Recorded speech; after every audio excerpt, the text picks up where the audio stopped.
Ya, pemirsa, PT Bank Sentral Asia Tbk kembali menjadi juara umum di ajang Annual Report Award 2024 dan pencapaian ini menjadi bukti komitmen BCA atas laporan tahunan berkualitas, transparan dan menunjukkan pertumbuhan bisnis berkelanjutan. Komite Nasional Kebijakan Governansi KNKG bersama Otoritas Jasa Keuangan Kementerian Koordinator Bidang Perekonomian, Kementerian Keuangan, Kementerian Dalam Negeri, Badan Pengatur BUMN, Bursa Efek Indonesia, dan Ikatan Akuntan Indonesia telah menyelenggarakan penganugerahan Annual Report Award atau ARA 2024 yang telah memasuki penyelenggaraan ke-20 sejak pertama kali digelar pada tahun 2002. Dalam 2 dekade, ARA berperan penting dalam mengangkat standar governansi, keterbukaan informasi, dan pelaporan keberlanjutan di Indonesia. Dan pada penyelenggaraan ARA 2024, PT Bank Sentral Asia Tbk kembali menjadi juara umum. Pencapaian untuk kedua kalinya ini merupakan bukti komitmen kuat BCA atas laporan tahunan berkualitas, transparan, dan menunjukkan pertumbuhan bisnis berkelanjutan sesuai Surat Edaran Otoritas Jasa Keuangan Nomor 16 Tahun 2021 tentang bentuk dan isi laporan tahunan emiten atau perusahaan publik. Kali ini ARA 2024 mengusung tema Leading with Integrity, Transparency, and Accountability, The Path to a Sustainable Future, yang menegaskan pentingnya perusahaan untuk menerapkan integritas, memperkuat transparansi, menjaga akuntabilitas, dan melaporkan seluruh aspek tersebut dalam laporan tahunan dan laporan keberlanjutan. Dari Jakarta, Tim Liputan IDX Channel. Baik pemirsa, untuk membahas tema kita kali ini, PT Bank Sentral Asia Tbk juara umum Annual Report Awards 2024 sudah hadir bersama saya di studio IDXL dengan Bapak Iketut Alam Wangsa Wijaya. Beliau adalah sekretaris perusahaan PT Bank Sentral Asia Tbk, kemudian dengan Profesor Lindawati Gani, Ketua Dewan Juri ARA 2024. Langsung saja kita sapa ini. Halo Prof. Linda, apa kabar? Baik, Mas Pras. Terima kasih juga atas waktunya ya. Iya. Pak Ketut, apa kabar Pak? Baik Mas Pras, terima kasih. Terima kasih juga atas waktu yang disempatkan untuk hadir Sama-sama. di studio IDX Channel. Dan sebelumnya kami ucapkan selamat nih Bank BCA kembali meraih juara ya dalam ARA 2024. Lantas apa yang bisa kita sampaikan terkait dengan kemenangan ARA ya untuk 2024 kali ini nih Pak Ketut? Ya, kemenangan ini tentunya merupakan satu buah dari konsistensi kami mengimplementasikan tata kelola di perusahaan dengan baik tentunya ya. Oke. Jadi kita juga melihat ini sebagai satu motivasi juga untuk terus mendorong pertumbuhan bisnis yang berkelanjutan dengan tetap mengedepankan inovasi, tapi tetap berprinsip untuk memperhatikan kehati-hatian dan keterbukaan. Oke. Baik, nah Prof, lantas seperti apa review terkait dengan proses penjuriannya sendiri ini begitu untuk Annual Report Award 2024 dari awal begitu sampai dengan penentuan pemenang dengan Bank BCA yang kembali menjadi juara umumnya ini. Iya, pertama-tama selamat nih kepada Terima BCA kasih. untuk kedua kalinya menjadi juara berturut-turut untuk Annual Report Award di 2023 dan 2024 ya, laporannya. Secara keseluruhan, alhamdulillah prosesnya berjalan dengan baik dan lancar dalam proses penjurian ini. Dan untuk diketahui juga, proses penjurian itu awalnya menentukan dulu kriteria arah. Yang ditentukan bersama-sama dengan tim Dewan Juri dalam hal ini.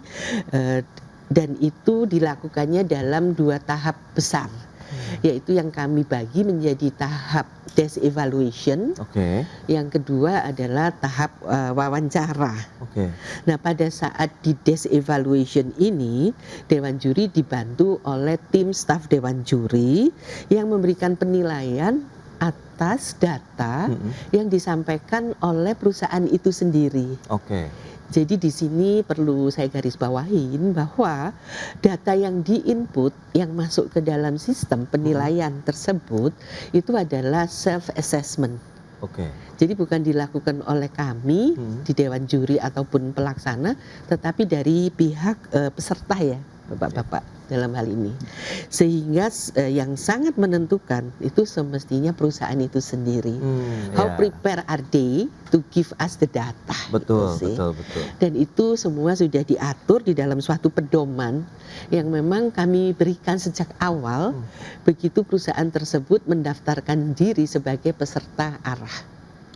Jadi ada transparansi di situ bahwa tidak one sided, tetapi informasi itu sudah di-provide Oke, dan indikator apa saja yang menjadi fokus penilaian ini, Prof? Kemudian apakah ada perbedaan kriteria kalau kita coba sandingkan mungkin dari tahun sebelumnya begitu untuk arah 2024? Iya, seperti kita ketahui bersama, ada suatu surat edaran OJK nomor 16 tahun 2021 yang mengatur tentang bentuk dan isi laporan tahunan emiten dan perusahaan publik dalam hal ini, termasuk yang tertera dalam lampiran tentang penyusunan laporan keberlanjutan. Jadi itulah yang menjadi sumber utama kami menyusun kriteria untuk penilaian. Nah, mengingat ARA ini inisiatornya adalah KNKG, yaitu mungkin kalau bagi Bapak dan Ibu belum mengenal, adalah Komite Nasional Corporate Governance yang dibentuk oleh Kementerian Koordinasi, dan inilah yang mengapa beyond yang SE tadi, kami juga menambahkan apa yang tertera di PUGI. PUGI adalah Pedoman Umum Governance Korporasi Indonesia. Kemudian terutama focusing on corporate governance ya. Namun kalau kita baca PUGI yang terakhir itu sudah memasukkan juga unsur keberlanjutan. Itu dia beberapa indikatornya ya, Prof ya. Selain juga ASEAN CG Scorecard dan juga peraturan perpajakan. Jadi kami melihatnya lebih ke komprehensif ya. Namun ini juga kami perhatikan bahwa mengingat SEOJK itu lebih kepada emiten dan perusahaan publik, kami tidak memperlakukan kriteria itu sama untuk setiap peserta. Karena seperti kita ketahui bersama, pesertanya itu kan tidak hanya perusahaan TBK, ya kan, ataupun yang menjual bond. Namun lebih luas lagi, terutama yang di ARA yang tahun lalu itu, karena banyak BUMD juga sudah berpartisipasi aktif untuk mengikuti ARA. Mengapa? Karena kami juga berharap ke depannya governance itu tidak hanya untuk yang TBK saja, tetapi setiap korporasi diharapkan juga mengadopsi prinsip-prinsip tersebut di dalam menjalankan kegiatannya sehari-hari. Itu sih mengapa ini. Dan mungkin yang tadi karena Mas Pras ada menanyakan tentang indikator, itu sangat dikaitkan juga dengan tema. Jadi bagi Bapak Ibu yang nantinya berminat, tema itu menjadi penting. Karena tema itulah yang menentukan ke arah manakah penilaian akan dilakukan. Dan mulai 2 tahun yang lalu, kami menambahkan bukan hanya tadi assessment based on SE tadi, tetapi juga ada open question yang perlu dijawab. Jadi kalau kita di universitas mungkin ada multiple choice, kemudian ada uraian. Nah, uraian inilah yang menjadi sangat penting untuk diperhatikan karena bobotnya cukup tinggi. Baik, itu dia tahapan-tahapannya, Prof ya. Nah, kita ke Pak Ketut lagi nih. Setelah 2 kali meraih juara umum begitu, nah mungkin bocorannya juga untuk pemirsa. Kira-kira strateginya apa sih yang membuat BCA ini akhirnya mampu mempertahankan gelar juara umum begitu ya dari Annual Report Award ini nih, Pak Ketut, silakan. Ya, jadi tadi seperti yang disampaikan Prof Linda, memang kita melihat bahwa ARA ini merupakan ajang untuk kami tidak hanya membuat suatu report, tapi bagaimana memperlihatkan secara keseluruhan bagaimana nilai-nilai dari keterbukaan, akuntabilitas, dan tata kelola yang baik itu menjadi bagian dalam kehidupan sehari-hari. Dan ini pun menjadi sesuatu yang terus kita jaga, karena ini dalam membentuk culture yang akan didukung oleh people, proses, dan nilai-nilai yang terus kita kembangkan. Dan oleh karena itu, kuncinya sebenarnya adalah internalisasi dari values. Kebetulan di BCA kita mempunyai values terkait dengan integrity, karena kita sadar betul bahwa Bank BCA dan seperti perbankan lainnya, trust itu menjadi sesuatu yang harus dijaga. Oleh karena itu tidak hanya dari sisi laporan terkait dengan kinerja keuangan, manajemen risiko, maupun dengan tata kelola ataupun terkait dengan strategi, tetapi bagaimana kita menerapkan dengan pelaporannya sesuai dengan standar-standar yang ada. Tidak hanya standar di Indonesia, tetapi juga standar di global seperti IFRS, GAAP, bahkan lebih spesifik kita menggunakan standar untuk sustainability report misalnya. Kita menggunakan ada laporan yang terkait assurance yang akan memberikan rating terhadap kredibilitas dari laporan yang kita buat. Baik. Nah, kita akan lihat nanti inovasi yang sudah dilakukan dalam menyusun laporan tahunan juga seperti apa. Tapi tahan dulu jawabannya Pak Ketut, kita akan jeda dulu sebentar ya, Prof Indah, kita akan sebentar ya. Baik pemirsa, jam beranjak dari tempat Anda, kami akan segera kembali usai pariwara berikut ini.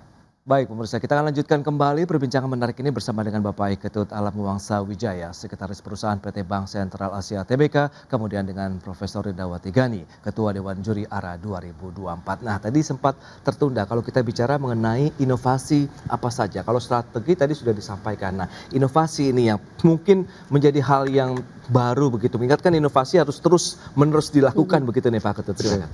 Ya, jadi inovasi kami ada beberapa. Yang pertama mungkin yang terkait dengan bagaimana kita menyampaikan informasinya. Tentunya ini harus didukung oleh analisis yang komprehensif dan juga valid gitu ya. Jadi kita mengambil misalnya data industri, kemudian tren dan industri itu sendiri ke depan seperti apa. Tentunya kita melibatkan juga beberapa nilai tambah seperti bagaimana kita melihat proyeksi ke depan. Terus kemudian yang kedua kita juga melihat ada penggunaan teknologi di dalam kita penyajikan report. Seperti kita tahu sendiri bahwa teknologi berkembang begitu pesat, bagaimana report itu hadir dengan proses yang lebih cepat namun tetap akurat. Jadi proses QC sendiri menjadi sesuatu hal yang sangat penting. Dan konsistensi data itu merupakan sesuatu hal yang juga penting. Karena mengingat data itu begitu banyak, seperti grup BCA sendiri tidak hanya perbankannya, tetapi ada subsidiariesnya gitu ya. Jadi untuk hal tersebut kita juga melihat poin ketiga, yaitu integrasi dari laporan keberlanjutan dengan tanggung jawab sosial yang dilakukan oleh perusahaan sendiri. Jadi merupakan suatu report yang holistik karena perusahaan juga perlu menyampaikan tidak hanya dari kinerja yang sifatnya terkait dengan keuangan, resiko dan strategi, tapi bagaimana tanggung jawab terhadap sosial itu bisa dijelaskan dan dinarasikan dengan baik melalui report. Itu digitalisasi berarti yang sudah dilakukan begitu dengan proses ini sehingga memastikan dari sisi kualitas data tadi, kemudian akurasi informasi, kepatuhan terhadap standar pelaporan global juga begitu ya Pak Ketut. Ya. Nah, lantas Prof, bicara mengenai tantangan terbesar ini yang dihadapi tim juri ya dalam proses penjurian untuk ARA 2024 ini lebih mudah atau lebih ada tricky begitu atau bagaimana? Mengingat kan persaingannya makin ketat, sudah banyak juga perusahaan yang terlibat, kemudian governansi sekarang sepertinya suatu keniscayaan juga nih bagi perusahaan-perusahaan untuk bisa bertahan. Betul sekali. Jadi kalau kita melihat tantangan utama kalau dibandingkan dengan tahun sebelumnya itu adalah kepada variasi dari peserta. Ya, jadi mulai tahun yang lalu itu pesertanya ada juga banyak juga dari BUMD yang tertarik seperti tadi saya sampaikan, dan ini membutuhkan treatment yang agak berbeda dengan yang sebelumnya. Mengapa demikian? Karena kan nggak apple to apple ya jadinya. Kalau dulu satu one fits all, nah sekarang kita harus memikirkan juga perkembangan tersebut. Nah, oleh sebab itu seperti tahun-tahun sebelumnya juga data-data yang sudah kami terima yang masuk ke dalam sistem untuk diakses itu juga dikonfirmasi melalui wawancara. Makanya tadi ada 2 tahap. Tahap utamanya adalah depth evaluation and the second one is wawancara itu sih. Dan di wawancara itulah diharapkan memang yang hadir adalah direksi dan juga dewan komisaris untuk kami ketahui sampai seberapa jauh beliau-beliau memang memahami dengan baik apa sih yang terjadi di dalam korporasi atau institusinya. Itu yang dikonfirmasi di tahap wawancara Bapak dan Ibu. Nah, untuk kali ini memang tahap wawancaranya percentage atau bobotnya itu kami tingkatkan dari periode yang lalu. Kalau yang lalu hanya 20%, yang kali ini menjadi 25%. Oke, lebih dalam berarti Bu ya. Wawancaranya lebih mendalam sehingga dari hasil wawancara itu diharapkan kami bisa memahami sampai seberapa jauhkah masing-masing organ perusahaan itu melaksanakan perannya masing-masing gitu ya. Ya, dan perlu digarisbawahi lagi tadi saya sampaikan bahwa kriterianya itu enggak semua sama. Jadi kalau perusahaan itu belum TBK ya kita tidak menerapkan instrumennya untuk yang TBK. Jadi kemudian misalkan perusahaan itu adalah perusahaan syariah, jadi ada pengawas syariah yang khusus ditanyakan di situ. Jadi hal-hal seperti itulah yang menjadi concern, dan juga yang kali ini agak berbeda adalah kami membedakannya berdasarkan pendapatan Bapak Ibu. Jadi nggak yang disamakan antara kecil dan besar gitu ya. Kemudian antara BUMN dan BUMD juga kami bedakan gitu supaya lebih adil lah ya. Kesetaraan ya masing-masing ya dari setiap perusahaan begitu ya. Nah, kalau banyak perusahaan sudah mulai memperkuat aspek keberlanjutannya, kemudian Dewan Juri dari sisi penilaiannya untuk ESG reportingnya seperti apa nih? Karena kan berarti rata-rata sudah mulai firm nih, sudah mulai memahami terkait dengan laporan concern ya. Terus terang dari waktu ke waktu memang fokus kami itu lebih kepada internalisasi. Jadi it's not just the laporannya or disclosure-nya, tetapi kami ingin menggali bagaimanakah isu keberlanjutan ini tetap ada di dalam perusahaan sehingga perusahaannya juga sustain. So it's actually not just the report. Ya kan, sustainability itu bukan hanya ngomong tentang atau concern tentang reporting, karena justru di reportingnya lah ini bermasalah. Karena seperti kita ketahui bersama, greenwashing is the main issue actually, ya kan. Sebelum lahir global standard yang dikeluarkan oleh IFRS Foundation, which is S1, S2, yang harapannya will be implemented di Indonesia di tahun 2027. Baik. Ya, itu sih. Jadi concernnya itu sih. Sehingga mengapa dari waktu ke waktu, dari 3 tahun berturut-turut ini, kami selalu menanyakan fokusnya ke internalisasi, bisnis proses gitu ya, supaya sustain. So mulainya dari value tadi seperti yang Pak Ketut sampaikan, is the foundation actually for the integrity. Kemudian masuklah proses, yang ujung-ujungnya diharapkan outcome-nya yang di-report gitu. Itu dia Prof. Ini menarik juga ya, karena BCA juga dikenalkan sebagai perusahaan yang sangat kuat governance-nya nih. Nah, lantas bagaimana langkah konkret yang perlu dan mungkin masih harus dilakukan begitu untuk menjaga tadi integrity nih yang seperti Pak Ketut sudah tekankan dari awal. Untuk menjaganya BCA memang selalu memperkuat kultur. Karena kultur itu dibangun cukup lama. Ya. Jadi kultur seperti apa sih sebenarnya yang dibangun? Yang pertama terkait dengan kepatuhan terhadap regulasi misalnya. Terus kemudian kedua terkait dengan transparansi dan accountability. Jadi ketika di semua level itu sudah melakukannya, tentunya ini akan mempermudah kita dalam menarasikan atau membuat report. Karena apa yang di-report itu seperti tadi menghindari yang namanya istilah greenwashing, adalah yang dirasakan oleh konsumen dan semua pemangku kepentingan, termasuk stakeholders dan regulator. Kemudian yang kedua adalah bagaimana kita melakukan suatu proses untuk mengintegrasikan data. Karena bagaimanapun data yang ditampilkan itu harus akurat. Tentunya di sini keterlibatan teknologi menjadi hal yang penting. Karena data sendiri semakin lama trennya juga untuk reporting akan semakin komprehensif, menemukan proses yang lebih cepat dan juga delivery-nya. Oleh karena itu kita juga mempunyai website di tahun kemarin itu kita revamp. Bagaimana pengalaman untuk mencari data itu juga kita perhatikan. So it's beyond of reporting sebenarnya. Dan jadi hal-hal yang lain adalah bagaimana aktualisasi dari apa yang kita report itu terus berkembang dan mempunyai arah yang jelas. Karena ini terkait dengan konsistensi dan support dari semua stakeholders tentunya ke depan.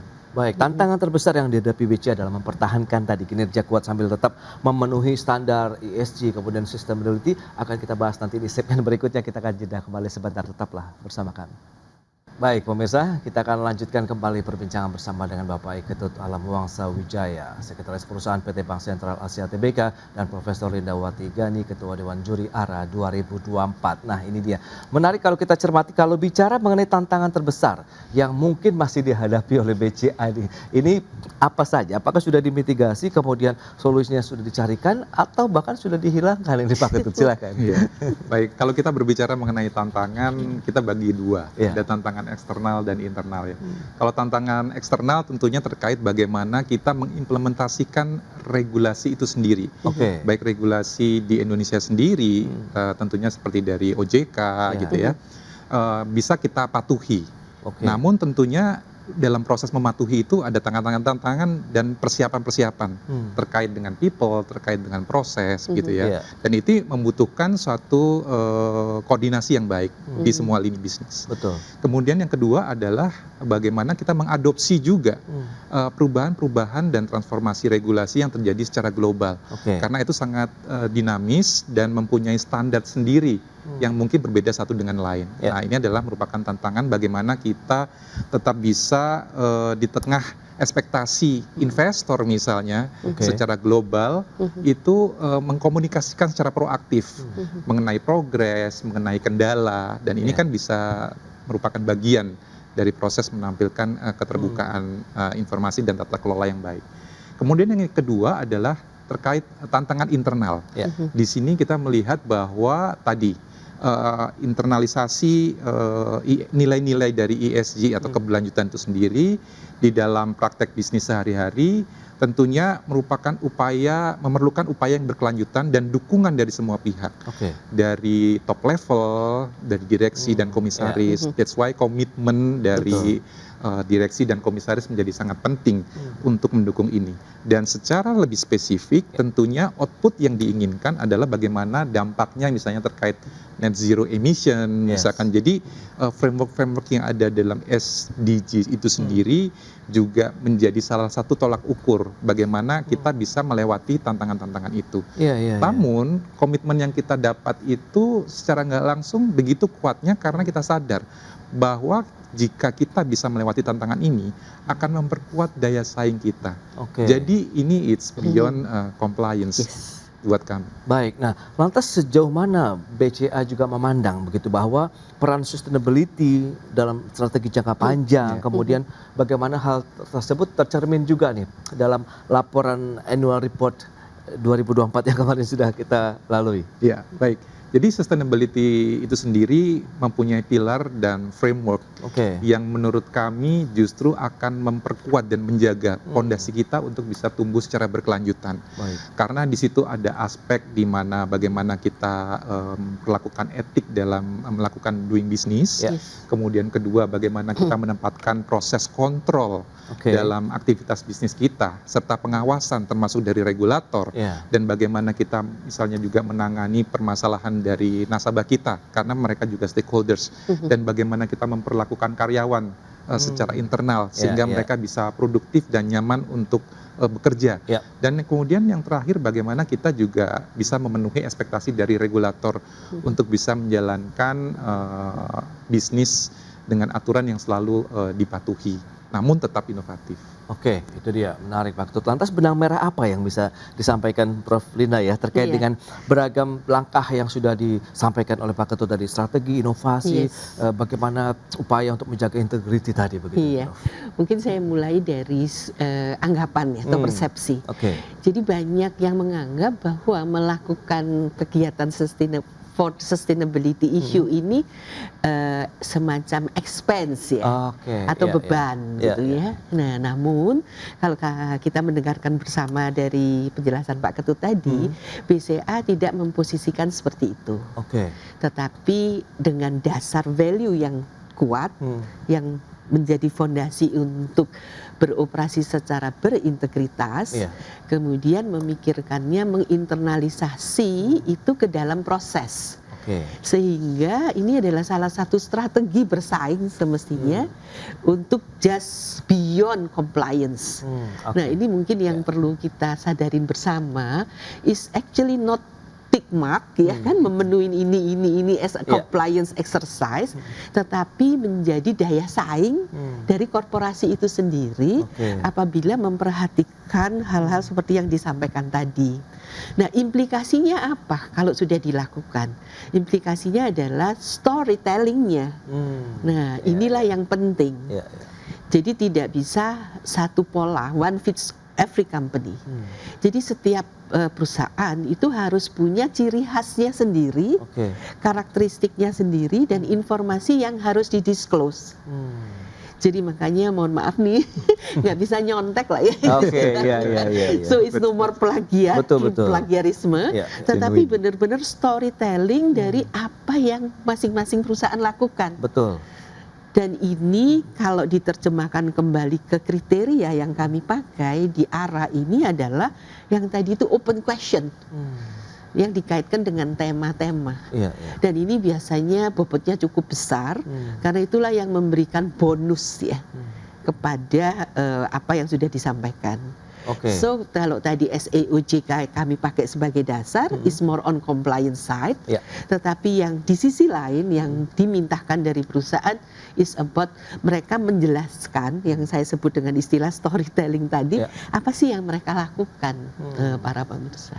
Jadi ini menjadi penting, dan sekali lagi kalau desk evaluation itu bagus, belum tentu juga bisa jadi juara, karena kami juga melihat dari sisi legal.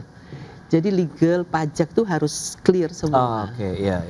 Itu sih. Legalitasnya juga harus clear begitu ya di sana ya. Baik, Prof. Karena itu dasar integriti tadi. Lantas sejauh mana event ARA seperti ini, Annual Report Award begitu, bisa meningkatkan transparansi, governansi juga ya untuk perusahaan-perusahaan di Indonesia. Kalau memang Prof berharap kan tidak hanya perusahaan TBK, bahkan kalau bisa seluruh perusahaan di Indonesia, baik BUMN, BUMD, semuanya menerapkan governansi. Gimana nih, Prof?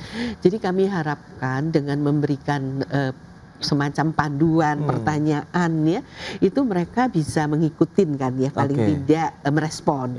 Dan nanti setelah selesai penjurian dan sudah diumumkan juara, peserta dapat mengakses hasil dari penilaian dari kami Dewan Juri, dan diberikan kesempatan untuk bertanya dalam rangka memperbaiki pengungkapan di masa-masa yang akan datang. Dan kami sangat berharap memang perusahaan-perusahaan di Indonesia dan lembaga-lembaga ya. Jadi kalau kita bicara governance, is actually not just the corporate one, tapi public sektornya pun bisa ditingkatkan.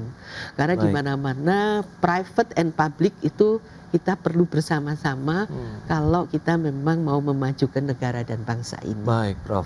Terakhir kita ke Pak Ketut ini. Bagaimana Anda melihat target ke depan begitu setelah capaian-capaian yang sudah dilakukan menjadi bukti integritas perseroan ini diakui berarti begitu. Nah, ini seperti apa nih? Nilai-nilai perusahaan seperti apa begitu yang akan ditargetkan lagi ke depannya? Baik. Buat kami target ke depan adalah bagaimana kita bisa tetap lebih bertanggung jawab dalam melakukan praktek bisnis kami di sektor perbankan, dan tentunya secara skup yang lebih kecil kami ingin mempercepat proses pembuatan report dengan menggunakan teknologi tentunya tanpa mengurangi kualitas, dan bahkan kita ingin meningkatkan terus kualitasnya. Dan tentunya kita juga ingin berupaya menjaga kemenangan kami sebagai juara umum ARA. Dipertahankan begitu. Namun tentunya dengan melihat penilaian yang cukup komprehensif, kita melihat bahwa that's beyond of competition of reporting. Bahwa how we deliver something that we have reported.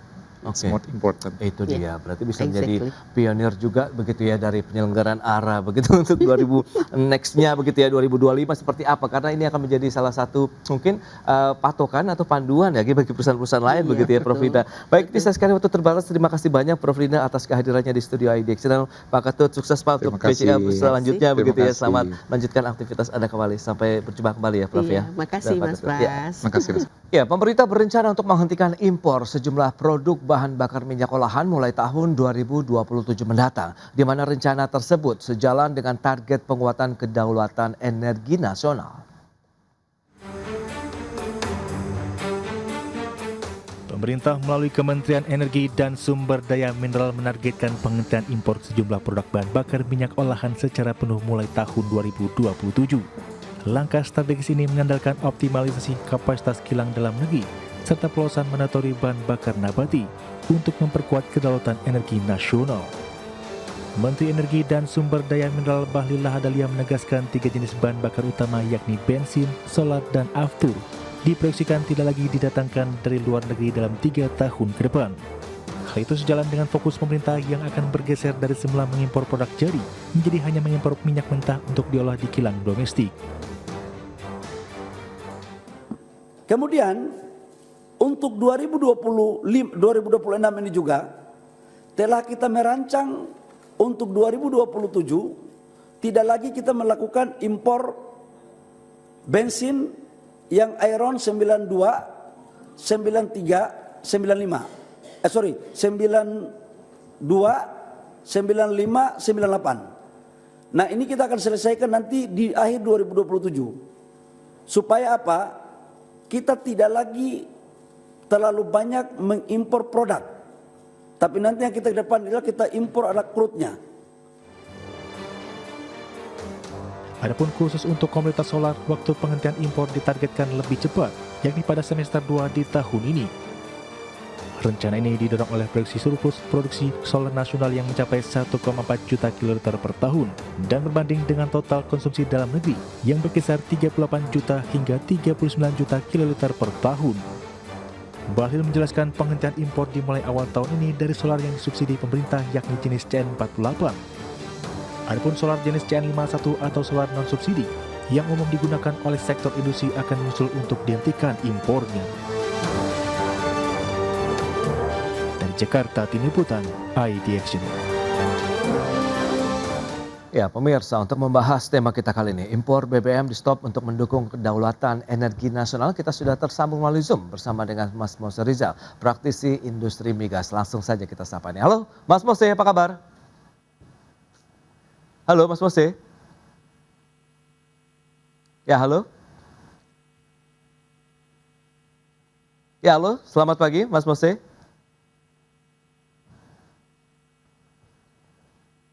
Halo. Ya, selamat pagi, Mas Mose. Selamat pagi, Mas Pras. Ya, apa kabar, Mas? Baik. Baik, terima kasih atas waktu yang disempatkan. Ini menarik, tadi sudah disampaikan begitu ada wacana dari pemerintah untuk menyetop impor BBM begitu. Dari kacamata praktisi industri migas sendiri, seperti apa sih melihat begitu adanya rencana program pemerintah juga untuk swasembada energi nasional begitu, Mas Mose? Yang jelas kami menyambut baik. Karena dari sisi multiplier effect untuk pembangunan kilang, misalkan produksi di dalam negeri itu banyak sekali untuk benefit bagi Indonesia. Selain dari kita mengurangi impor ya. Okay. Jadi kami menyambut sangat baik. Cuma kita juga perlu detailnya seperti apa nih ya. Ada misalkan diesel untuk BBM lainnya, itu seperti apa rencana pemerintah ini bagaimana gitu. Itu yang kita perlu lihat secara detail apa yang akan rencana program apa yang dilakukan pemerintah. Memang sudah kita lihat di beberapa berita dari sisi biodiesel misalkan ada mau peningkatan dari B30 sekarang menjadi B50 misalkan. Bisa saja, cuma rencananya seperti apa nih? Oke. Kan ada pembangunan kilang juga untuk konversi menjadi biodiesel. Ya. Di satu sisi juga ada misalkan mandatori katanya Menteri bilang 10% sampai 20% etanol. Nah ini justru kita sangat khawatir kalau memang rencananya seperti itu. Kenapa? Karena ada concern dari sisi lingkungan, dari sisi emisi dan lainnya itu sangat bisa justru mengurangi dari sisi manfaatnya gitu. Nah, itu mesti paham. Nah, di satu sisi Pak Menteri juga bilang akan membangun kilang minyak baru. Nah ini memang harus perlu didukung. Sejak dari 2014 itu kami dengan partner investasi dari luar itu memang sudah menyatakan minat kita, dan kita juga sudah berpartisipasi dengan untuk berminat untuk membangun kilang bersama misalkan kayak Mina atau rekan swasta gitu. Tapi ujung-ujungnya justru tidak ada gitu kan.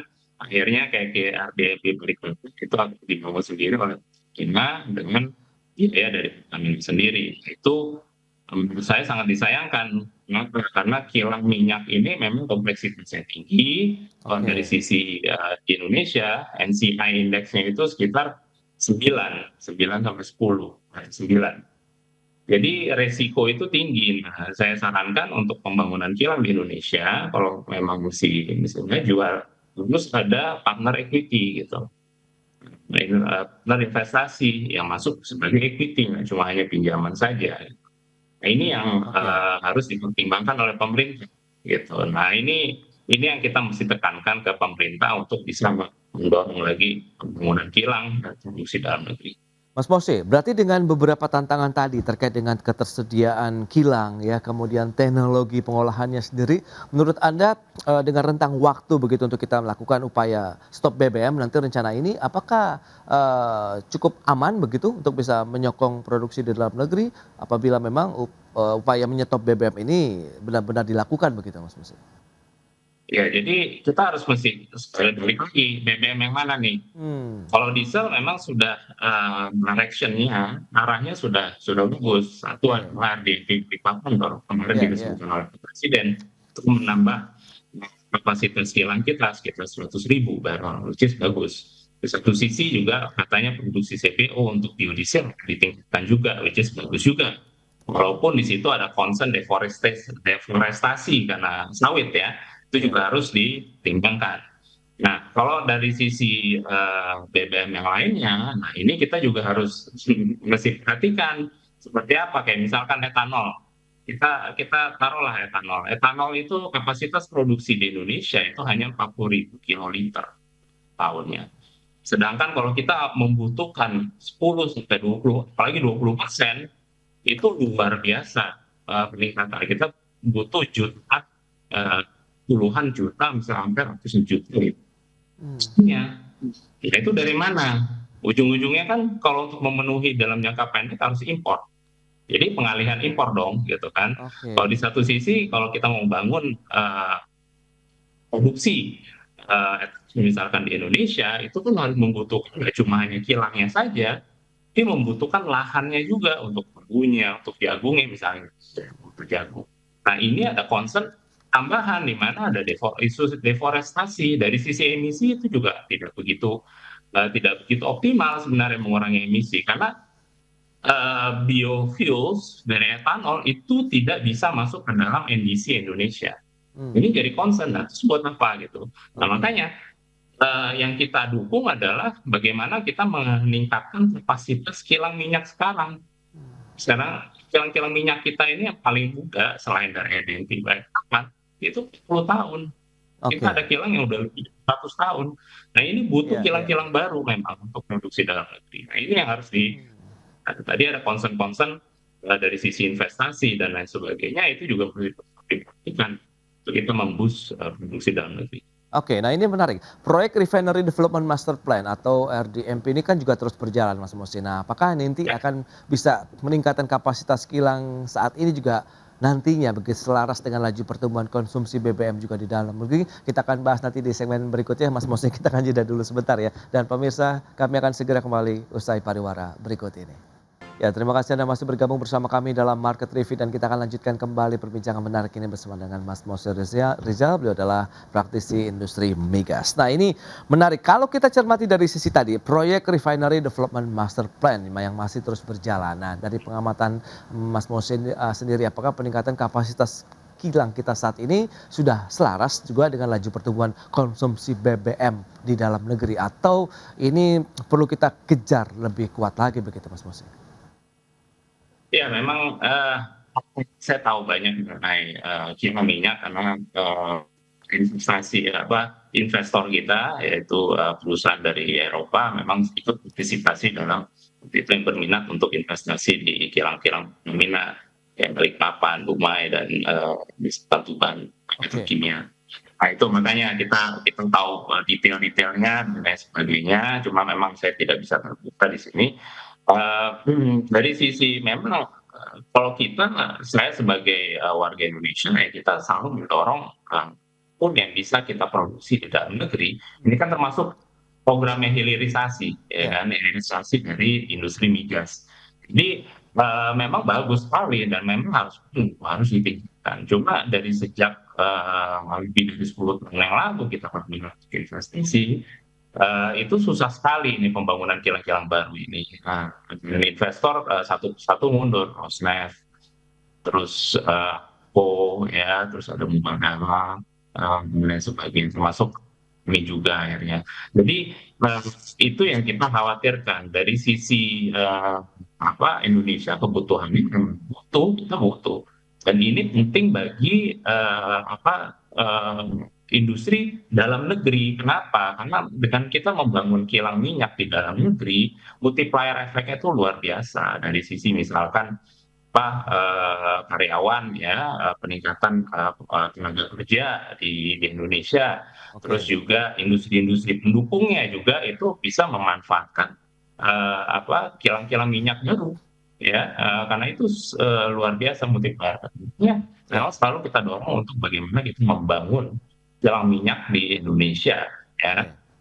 Terlepas dari yang tadi B20, etanol dan lain sebagainya. Nah, tadi Anda sempat menyebutkan begitu ya, ada beberapa perusahaan ataupun investasi yang mundur begitu. Ini lebih di mana sih kendalanya begitu? Bottleneckingnya di bagian yang mana yang harus segera dipecahkan misalnya? Kalau saya ya dari pengalaman kami kita bottleneck itu ada di B2B-nya sebenarnya. Kalau dari sisi pemerintah, kami cukup happy ya, pemerintah cukup supportif, ada juga insentif yang bisa diberikan, walaupun bagi kami itu adalah bonus. Ya, kemudahan misalkan masalah izin juga sebenarnya cukup mudah untuk kita pembangunan kilang dan sebagainya. Nah, ada sisi masalah sosial, masalah misalnya sisi lahan dan lain sebagainya, itu memang masalah yang selalu juga ya. Tapi dari sisi support dari pemerintah kami terus terang cukup bagus. Jadi masalah kemungkinan adalah dari sisi B2B-nya. Bisnis kilang ini tadi sudah saya bilang Nelson Complexity Index-nya untuk Indonesia itu sekitar di atas 9, which is setara dengan yang di Amerika, which is ini complexity index yang cukup tinggi. Ya, kalau kita bandingkan dengan Eropa itu sekitar 6 sampai 7. Ya, di Middle East itu 3 sampai 4. Nah, ini cukup tinggi. Nah, cukup tinggi itu berarti apa? Resikonya juga jadi tinggi bagi investor. Ya, jadi hal-hal yang sepele dari sisi B2B agreement itu bisa membatalkan sebuah minat. Nah, itu yang perlu diperhatikan oleh pemerintah. Jadi kita harus benar-benar kayak misalnya minat harus bisa lebih fleksibel lagi, lebih legowo istilahnya. Ya, untuk kita bisa sama-sama menggandeng investor. Kenapa? Karena resikonya cukup tinggi. Tidak hanya resiko pada saat ini sudah berjalan ya, maksudnya produksi sudah berjalan, tapi resiko di sebelumnya ya sudah cukup tinggi. Contohnya misalkan kilang Balikpapan itu kan delay berapa tahun, ya, cost overrun-nya juga cukup tinggi. Gitu. Jadi itu yang menjadi kendala di kilang-kilang minyak. Karena risiko dari sisi pembangunannya dan juga dari sisi produksinya juga memang cukup tinggi, dan IRR-nya juga cukup rendah, bisa dibilang ya kilang-kilang kita itu rata-rata di bawah 10% IRR-nya. Nah itu kan berarti jadi ada sedikit aja yang investor itu kurang suka dari sisi agreement-nya antara kita dengan pihak swasta atau pihak BUMN, itu akan membatalkan sebuah minat. Nah, jadi itu yang kita harus bisa perhatikan. Pemerintah juga harus bisa bagaimana misalkan itu bisa lebih fleksibel dari sisi agreement-nya dan dari sisi yang menguntungkan kedua belah pihak ya. Itu yang harus kita perhatikan. Baik, Jadi ini nggak mudah memang. ya, B2B-nya yang mungkin menjadi concern bersama begitu, meskipun dari sisi pemerintah ini sudah banyak angin segar yang dihembuskan begitu ya. Nah, lantas dukungan dari pelaku industri migas sendiri terhadap pengembangan RDMP ini sejauh mana untuk mendukung tadi adanya upaya kita menyetop impor BBM begitu, Mas Mose? Iya kan, jadi dulu itu memang ada isu mafia migas, which is benar itu, bukannya sesuatu yang ada. Sekarang kan pemerintah sudah lagi terbuka untuk kita membangun produksi juga. Kita bagaimana stop jadi impor tadi, ya, stop mafia migas, dan juga kita membangun kilang dalam negeri. Nah ini cukup bagus, kita 100% mendukung itu. Nah ini yang bagaimana mendukungnya, kita banyak mau membangun kilang sebenarnya. Tapi yang jadi masalah tadi kan B2B-nya itu sulit, tidak hanya dengan misalkan investor pengembang swasta dengan investor, tapi juga misalkan pengembang swasta dengan stakernya. Karena kita kayak misalkan dari sisi investor, yang kita akan perhatikan dari si feedstocknya sampai juga off-takernya siapa. Ya, ya. Yang kita suka dengan misalkan Pertamina adalah feedstocknya secure, off-take-nya juga secure karena diambil sendiri. Tapi kalau dari sisi kilang swasta, feedstocknya mungkin dia bisa secure, either dari dalam negeri atau dari luar negeri, mayoritas dari luar negeri, produksi kita turun terus. Ya. Tapi dari sisi off-take-nya, Pertamina ini susah karena Pertamina, ya saya mengerti karena bangun sendiri juga kan. Jadi dia akan mementingkan, memfokuskan pembangunan kilangnya sendiri gitu kan, daripada dia ngambil di perusahaan swasta. Nah ini harusnya kita rubah dinamikanya, bagaimana Pertamina, swasta, dan juga investor ya itu bisa berkolaborasi membuat suatu dinamika yang lebih bagus dari sisi iklim investasinya dan membuat kepastian bagi investor untuk bisa invest di Indonesia untuk kilang-kilang minyak sendiri. Ini harus ada resiko tinggi tadi ya, ini harus ada win-win solution lah yang diharapkan begitu ya kalau kita bicara mengenai kerjasama bisnis to bisnis. Nah, lantas seberapa besar kalau kita bicara mengenai investasi teknologi nih Mas Mose yang dibutuhkan untuk kilang begitu sehingga fleksibel dalam mengolah juga berbagai jenis minyak mentah hasil produksi domestik yang sesuai dengan kebutuhan dalam negeri juga, Mas Mose? Ya cukup besar, investasinya miliaran dolar, tergantung kapasitas. Ya memang saya dengar juga ada kilang-kilang mini. Kilang mini pun juga itu luar biasa, investasi yang bisa ratusan juta dolar. Oke. Ya. Dan kilang mini versus kilang full scale yang kita bilang itu semua ada plus minusnya. Kilang mini yang menurut saya itu lebih cocok untuk fokus ke supply di lokalnya. Karena kalau produksinya kecil, dari sisi logistik, dari sisi misalkan fasilitas luarnya itu yang kita bilang adalah offsite facilities itu jadi nggak ekonomis nantinya kalau misalkan untuk ekspor atau untuk jadi kilang mini itu perlu bagus untuk misalkan supply lokal. Di satu sisi kita juga butuh full scale kilang di mana keekonomiannya akan jauh lebih baik karena produksi ini is part of economic scale skema ya. Jadi economic scale yang makin besar dan itu akan dari sisi barrelnya akan jadi lebih rendah. Tapi kompleksitasnya juga tinggi gitu loh. Jadi ini mesti dikombinasikan. Jadi tidak ada one solution for all. Ya, tapi yang jelas adalah kilang memang harus dibangun. Itu dia. Kilang baru. Kilang baru harus dibangun dengan teknologi, kemudian pendanaan, dukungan tadi dari pemerintah sebenarnya sudah on the track sesuai dengan harapan, tapi bagaimana proses bisnis to bisnisnya begitu ya, di mana kesetaraan, win-win solution, pembagian yang merata ini yang mungkin masih menjadi PR juga yang perlu dituntaskan begitu untuk bisa mendukung kedaulatan energi nasional ataupun swasembada energi nasional kita di tahun 2026 dan seterusnya. Mas Mose, terima kasih banyak atas informasi, update dan juga insight yang sudah diberikan. Selamat melanjutkan aktivitas Anda kembali. Salam sehat Mas Mose, terima kasih. Ya. Baik pemirsa, 1 jam sudah saya menemani Anda dalam market review dan perbaharui terus informasi Anda hanya di IDX Channel, Your Trustworthy and Comprehensive Investment Reference. Karena urusan masa depan harus sedepan. Aku investor saham. Saya Prasetyo Wibowo beserta seluruh kerabat kerja yang bertugas pamit undur diri. Terima kasih, sampai jumpa.